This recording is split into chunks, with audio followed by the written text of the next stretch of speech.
এক্সটার্নালের exam চলছে। So guys, এটা ছিল এক্সামের ফার্স্ট ইয়ার। আমরা সব ফ্রেন্ডরা মিলে রিজার্ভ গাড়ি করেই যাই প্রত্যেকবার এক্সাম দিতে।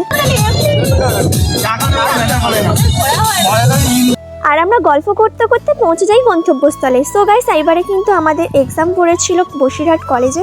বাথরুমে এসেছিলাম গাইস, মুখ দেখতে আয়নায়, আয়নার এই অবস্থা।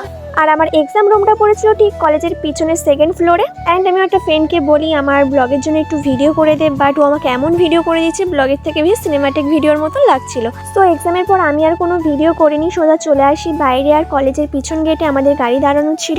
দেন আমরা এক জায়গায় দাঁড়াই জল নেওয়ার জন্য। আর আমরা টোটাল ছিলাম 10 জন। আর সবার জন্যই কুরকুরে আনা হয়েছিল। আর এক্সামের পর না গাইস, আমাদের সবারই খুব খিদে পেয়ে যায়, যেহেতু আমরা সকাল 8টার সময় বেরাই। বাই দ্য ওয়ে, আসার সময় আমরা এই জায়গাটা দাঁড়াই ফটো তোলার জন্য। লোকেশনটা কত সুন্দর তাই না গাইস, সব দিকে শুধু সবুজ আর সবুজ।